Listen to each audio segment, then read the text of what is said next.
Hola, bienvenidos amigos televidentes a Pensamiento Crítico aquí en Ecuador TV. El día de hoy vamos a hacer un análisis sobre lo que está pasando en Europa. Después de los atentados de París, los atentados en Francia, ha habido bastante movimiento, sobre todo no solo político, sino también ya militar, con bombardeos. Vamos a analizar el día de hoy sus causas, sus efectos y qué consecuencias podría traer para la humanidad todo este tema. Para aquello hemos invitado a Daniel Crespo, experto en temas de Medio Oriente, a Quinto Lucas, ex canciller de la República, y al doctor Carlos Estarella, jurista y analista de política internacional. Bueno, aquí en los estudios de la ciudad de Quito le doy la bienvenida a Daniel Crespo y Quinto Lucas. No sé si ya Carlos Estarella está en los estudios de Guayaquil, me confirman, todavía no ha llegado. Bueno, comienzo entonces con el estudio de Quito. Voy con Daniel Crespo. Daniel, ¿estamos frente a una guerra civilizatoria? Bueno, para empezar, buenos días con todos, muy buenos días, Carlos, por esta invitación. Es un tema que ya lo hemos topado en ocasiones anteriores. En el año 2012 casualmente. Sí, exactamente. ¿Tenemos un conflicto cultural? Sí, sí lo tenemos así. Yo creo que tenemos que tener mucho cuidado en hablar de una guerra civilizatoria en este momento, pero que tiene un componente cultural, eso es inevitable. Más allá de los hechos puntuales que hemos visto en los últimos días, de la atención que ha suscitado los atentados, las redadas, los anuncios del ISI de nuevos ataques, tenemos que ir un poco más allá, ver con mayor profundidad qué es lo que ha provocado que lleguemos a este momento. Las soluciones militares como las que se están llevando a cabo en Siria, la muy posible extensión en las próximas horas del estado de excepción en Francia,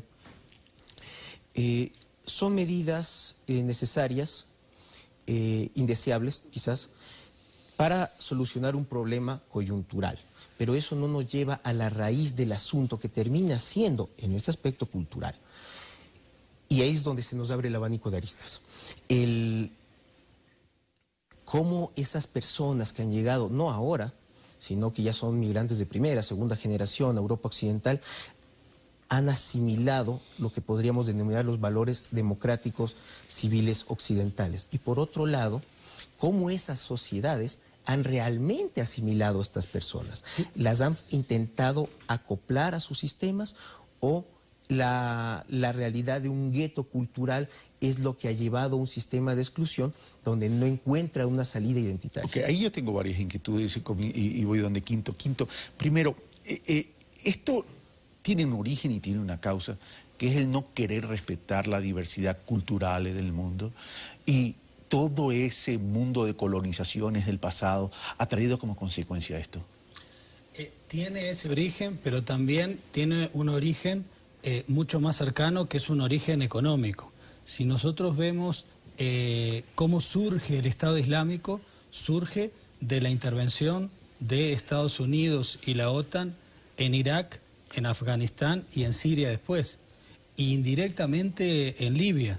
Entonces hay una causa, digamos, económica, en el sentido de que ¿por qué intervino Estados Unidos y la OTAN en Irak y en Siria? Supuestamente, en principio, era para combatir Al Qaeda en Irak y en Afganistán, pero la realidad era de que, así en palabras firmes, se querían apoderar del petróleo iraquí. Y mientras Saddam Hussein era su amigo, era fácil transar con él. Cuando se volvió enemigo, lo mejor era a ese país, Irak, tratar de diezmarlo y transformarlo en varios estados. Y es lo mismo que está ocurriendo con Siria. Pero hay aquí una diferencia tremenda entre lo que significó Al Qaeda y lo que significa el Estado Islámico en ese sentido. ¿Cuál sería esa diferencia, Quinto, y después Daniel? Pero aquí también es importante esto, porque cuando surge el Estado Islámico, tanto Estados Unidos como la OTAN no es que lo combaten como decían combatirlo, porque hay informaciones muy concretas de que las potencias occidentales le estaban comprando petróleo al Estado Islámico en las zonas donde estaba asentado, tanto en Irak como en Siria. Petróleo regalado, que tiene mucho que ver con es petróleo comprado previamente a que empiecen a caer los precios del barril de petróleo. Entonces, todo eso está enmarcado dentro de una colonización económica y colonización política por parte de Occidente.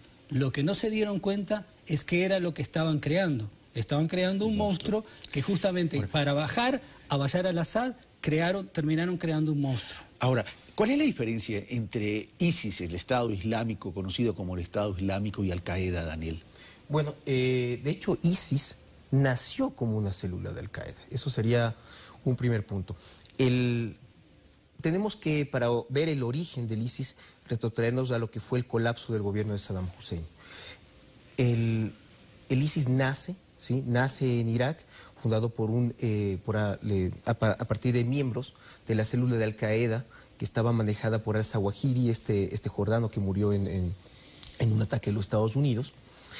Y dentro de los grupos que fueron entrando a Siria desde la frontera iraquí para combatir al gobierno de Bashar al-Assad, estuvieron, por ejemplo, el Frente al-Nusra, estuvo el Estado Islámico de Irak, que después cambió su nombre, Estado Islámico de Irak y de Levante, y que por sus formas tan violentas de manifestarse, terminó desgajándose de Al-Qaeda. Siempre me pongo a pensar, para que Al-Qaeda te expulse, pues realmente no tienes que ser una persona muy coherente, muy racional. Y fue ganando espacio no solamente entre, digamos, pues sus miembros, sino también entre otras células radicales que comenzaron a ingresar en Siria. Tenemos que tomar en cuenta que la guerra en Siria es muy en parte una guerra civil porque es un conflicto internacional en sí. Tenemos más de 30 grupos funcionando en Siria y más de 40 nacionalidades representadas. Es decir, pero ahí te paro, Daniel, porque quiero una precisión. Pero la diferencia en los objetivos de Al-Qaeda e ISIS son completamente distintos. Mientras Al-Qaeda nace con un objetivo de irse contra Estados Unidos, ISIS tiene un objetivo distinto, tiene un objetivo con carga tremendamente religiosa. Bueno, yo creo que hay una carga religiosa en ambos grupos, eso podemos profundizarlo en un momento más.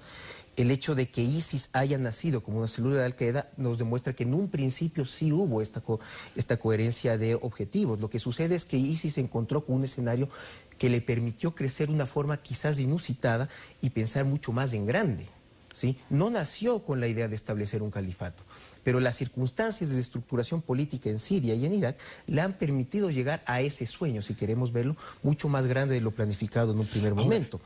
Tenemos ya una estructura que en muchos aspectos ya responde a lo que nosotros jurídicamente pensamos que es un Estado. Ahora, tiene un territorio, tiene una población sujeta a ciertas normativas, inclusive cobra impuestos. Pero el tema es, tiene un territorio legítimo. Porque ISIS está tanto en Siria como está en Irak, pero el tema no es un Estado realmente. Pero quiero hacer una pregunta. ¿ISIS representa al mundo musulmán? No, obviamente que no. Evidentemente. Ahora, hay unas diferencias también con Al-Qaeda en cuanto a la táctica política y a la táctica militar. Ya vamos a eso, pero solamente por esto, porque si bien he hecho una pregunta que puede ser lógica su respuesta, el tema es por la estigmatización que esto puede generar por los eventos de París. Claro, el problema es que justamente se está estigmatizando casi al mundo musulmán por las acciones de ISIS, como antes se estigmatizaba al mundo musulmán por las acciones de Al-Qaeda. Y eso no solo que es errado, sino que lleva a un ataque, digamos, inclusive a los refugiados que hoy llegan a Europa, van a ser mucho más rechazados de lo que ya eran en un comienzo cuando empezaron a llegar. No todo árabe es musulmán y no todo musulmán es árabe. Ahora, vamos a esa diferenciación que estabas hablando dentro de la táctica entre Al-Qaeda. Hay una táctica, primero una táctica militar distinta de Al-Qaeda y de ISIS, mientras Al-Qaeda solo actuaba con golpear determinados objetivos y no tenía esa visión de conquistar territorio. ISIS sí ha conquistado territorio, tal vez justamente por la misma situación que se ha dado, por la intervención en Siria, por todos esos grupos que empezaron a combatir a Bashar al-Assad y que se unieron a ISIS y que de alguna forma fueron conquistando territorio, y también por la situación de Irak. Pero es una situación distinta porque ya se posesiona de un territorio. también utiliza la táctica de Al-Qaeda de golpear en determinados objetivos, como lo que ocurrió en Francia. Entonces utiliza las dos tácticas. Es algo un poquito más grande que lo que era Al-Qaeda. Además, Al-Qaeda era apoyado por determinados gobiernos, tipo los de Arabia Saudita, finalmente aliados de Estados Unidos, y jugaban un poco a esa opción de golpear determinados objetivos para mostrar determinado poder, pero no atacar a los estados que estaban alrededor en Medio Oriente. En cambio, el ISIS sí. Esto va a traer consecuencias en la geopolítica, de hecho ya la está trayendo. Es decir, que Francia llegue a un acuerdo con Rusia ya es bastante, diría yo, novedoso en ese sentido. Pero aquí el tema es, Francia evidentemente va a tener una reacción. Los rusos también han estado atacando a ISIS, pero por otro lado, Estados Unidos y el resto de los aliados. ¿Es factible una alianza, que Estados Unidos incorpore a esta alianza a Rusia, Francia, Inglaterra, etcétera, para poder, dicen ellos, exterminar este mal apocalíptico? Bueno, antes de pasar esto, quisiera solamente ampliar un poco lo antedicho. Este prejuicio hacia el musulmán, hacia el otro oriental, que es una cosa muy vaga en el imaginario occidental, es por la falta de percepción que se tiene sobre las mismas diferencias de lo que es el mundo musulmán. Sí, para empezar, tenemos diferencias religiosas que pueden ser inclusive mucho más amplias que las que tenemos del mundo cristiano occidental. Se nos pasa por la cabeza pues lo que existe dentro del mundo del sunismo. Tenemos 4 escuelas de interpretación coránica muy diferentes, que van desde las que han dado como objetivo pues repúblicas más laicas como Turquía, o el wahabismo que ha derivado en gobiernos como el de Arabia Saudita, que es un claro violador de derechos humanos, pero por su situación estratégica de aliado de los Estados Unidos, pues normalmente hace mutis del foro. El mundo del chiismo también tiene una amplitud enorme. No quisiera ahondar mucho este punto por el tiempo. Volviendo a la pregunta, efectivamente tenemos un tablero que cada vez se vuelve pues más complejo, ¿sí? Francia, primero, con Estados Unidos ya forma parte de una coalición. Recordemos que meses atrás el secretario de Estado John Kerry ya participó en una coalición de más de 30 estados que han prometido su apoyo para frenar al ISIS. Esto fue poco después de lo sucedido con un grupo de soldados jordanos. Pero hay una diferencia, pero vamos por un lado, hay una diferencia. Estados Unidos quería bajarse al gobierno de Siria. O sea, vamos por parte.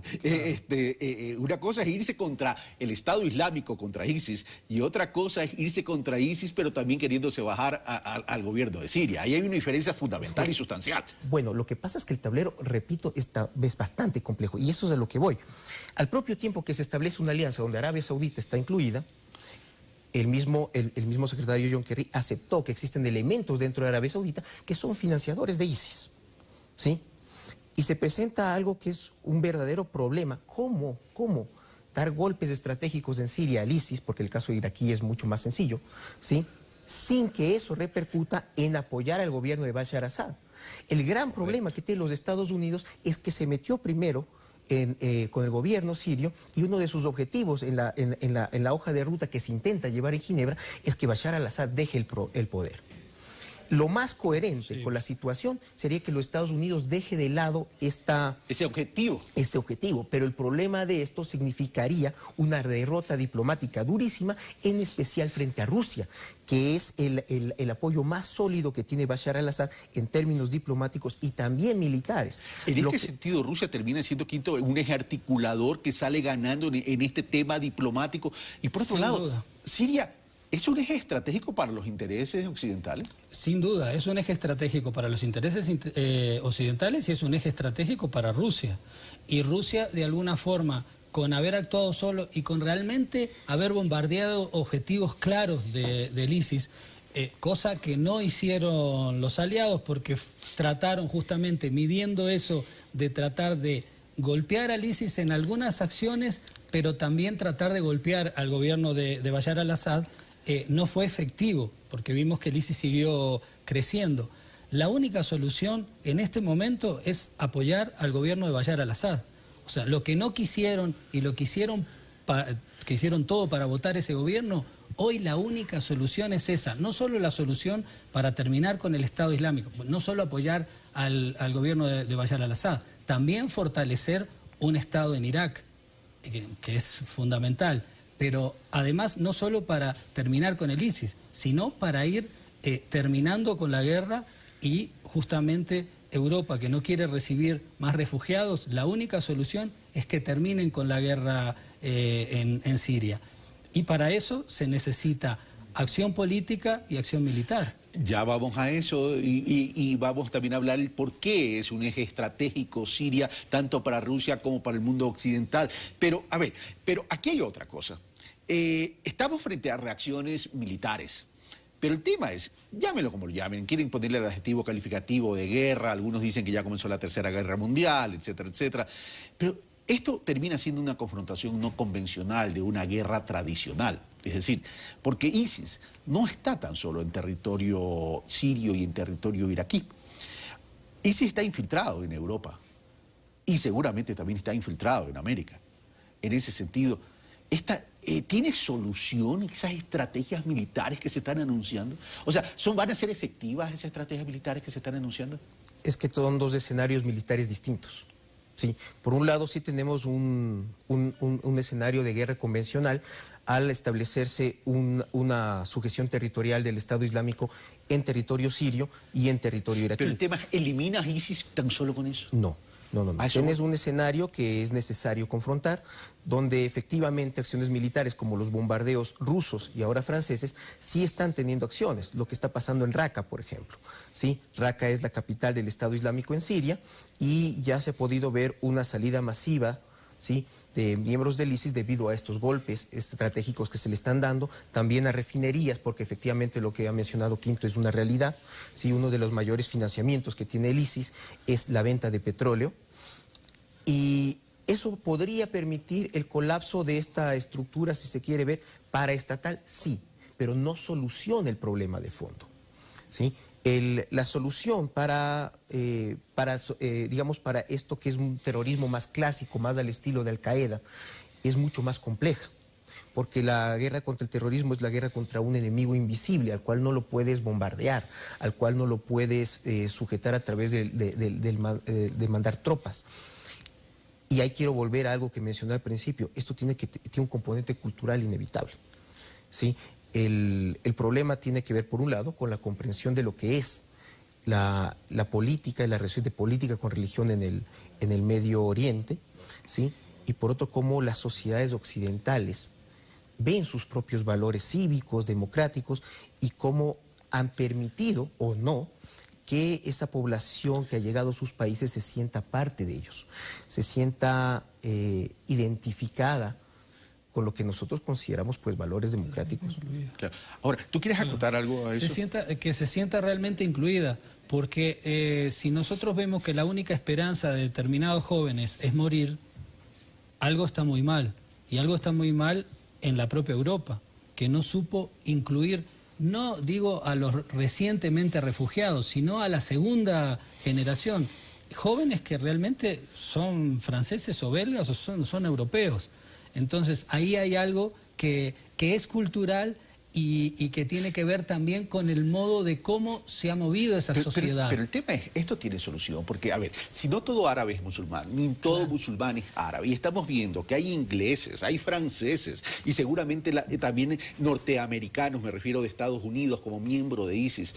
Australianos, es decir, ya no estamos hablando tan solo de un sector de la humanidad, estamos hablando de un sector de la humanidad muy disperso. Claro, también hay una cuestión, que si ISIS es golpeado y terminado territorialmente, también las voluntades de sumarse a ISIS empiezan a replegarse, porque cuando alguien es supuestamente triunfador, es más fácil que los jóvenes vayan en masa, los jóvenes que de alguna forma apoyan a ISIS vayan en masa.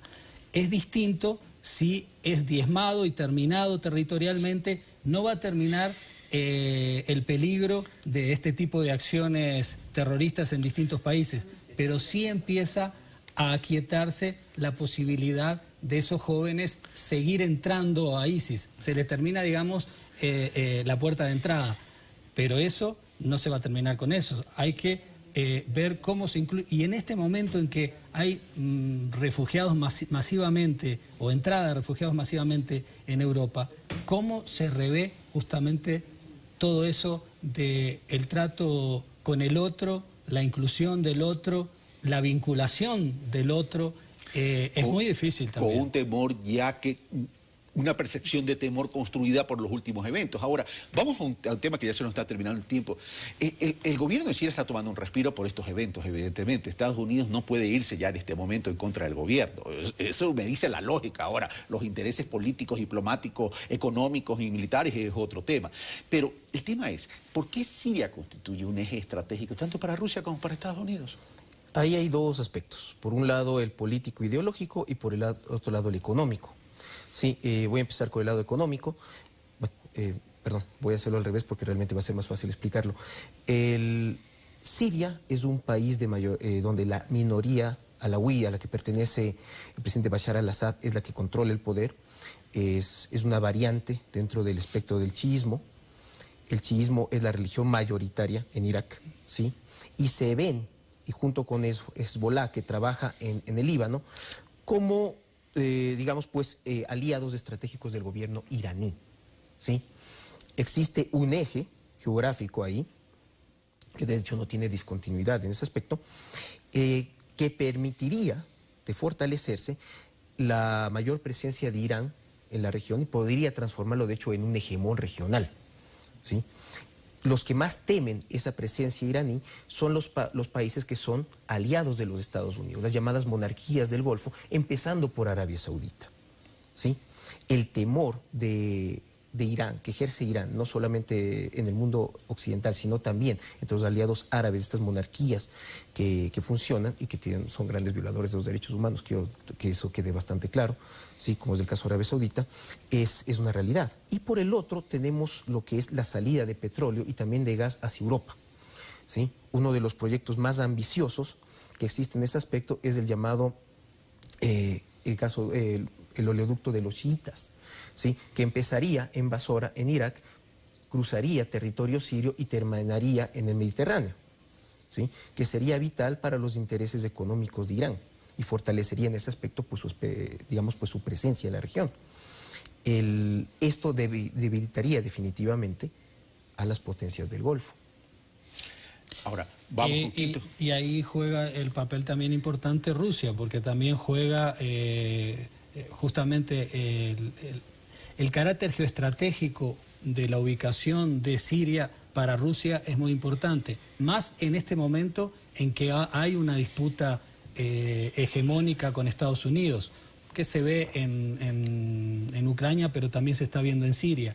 Y ese oleoducto es clave para Rusia. Es clave para Rusia, es para Irán y es para Rusia también. Y Rusia hasta ahora le ha dicho a Occidente o le ha dicho a Estados Unidos y a Europa, yo no me he metido con ustedes o nosotros no nos hemos metido económicamente con ustedes no se metan conmigo. Pero, a ver, pero veamos el significado económico de esto para Rusia. Esto para Rusia lo catapulta, pero de una manera tremenda, cosas que a Estados Unidos seguramente dentro de esta lucha geopolítica no le interesa. Ahora, pero el tema es, en otras palabras, Siria entonces se convierte en el rey del tablero de ajedrez que lo quieren tanto Estados Unidos como Rusia. El tema es, ¿tiene otra salida a Siria o Siria está destinado a tener que ser una alianza estratégica en este juego de la geopolítica con Rusia, haciendo una especie de enroque en el ajedrez? Daniel y Quinto, y terminamos. Bueno, tiene que hacerlo porque el gobierno sirio, como está en este momento, es incapaz, para empezar, de controlar más del 70% de su territorio. O sea, no es sostenible. No es sostenible, solo no es sostenible. Tenemos milicianos de Hezbollah actuando en Siria, tenemos a Irán actuando en Siria y bueno, de forma más visible Rusia no podría estar presente. Rusia, de hecho, tiene una base militar en las costas siria en el Mediterráneo, que es una de sus bases más importantes fuera de su país. A mí no me sorprendería que el oleoducto termine muy próximo a la base rusa que existe en este país. ¿Cuáles son las posibilidades que tiene Siria? Bueno, yo diría que la torpeza diplomática de los Estados Unidos en torno a este comportamiento tan tosudo de que salga Bashar al-Assad ya le significa un problema. Porque actuar de una manera distinta implicaría, repito, una derrota diplomática con su mayor rival ideológico, que es Rusia, por un lado. Segundo, el debilitamiento de Siria también podría beneficiar a otro actor del cual no hemos hablado, que es Turquía. ¿Sí? Turquía, que donde una corriente ideológica llamada el panottomanismo cada vez va haciéndose más fuerte. Y dentro de los políticos conservadores turcos, el rechazar, mejor dicho, el darle la espalda a Europa, que también le ha dado la espalda a Turquía, y aproximarse a su área de influencia histórica, es una realidad. Gracias, Daniel. Voy con Quinto y cerramos. Bueno, en realidad yo sigo pensando que la única solución, más allá de la debilidad del gobierno de Bashar al-Assad, es fortalecer y sostener el gobierno de Bashar al-Assad, porque hay que sostener un Estado en Siria. La otra solución es 4 o 5 microestados, como ocurrió en Irak en un comienzo y como está ocurriendo en Libia actualmente, que finalmente no es una solución. Entonces, la única solución, cosa que para Estados Unidos es una derrota, ya en este momento ya está siendo una derrota. Rusia le está ganando diplomáticamente a Estados Unidos en Ucrania, en el propio Consejo de Seguridad, ahora en Siria, y en distintas acciones que se han venido haciendo. Quinto, Daniel, muchas gracias por este análisis que para los latinoamericanos a lo mejor es medio complicado y complejo y distante, pero es fundamental. Y si nos olvidó, ¿cuál va a ser la posición latinoamericana en relación a este tema? Por cierto, nos faltó tiempo. Algún momento vamos a hacer un especial sobre este tema, tal como lo hicimos en el 2012, Impulso Político.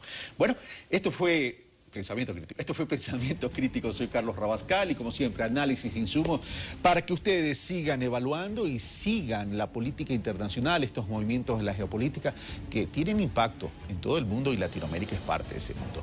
Un fuerte abrazo.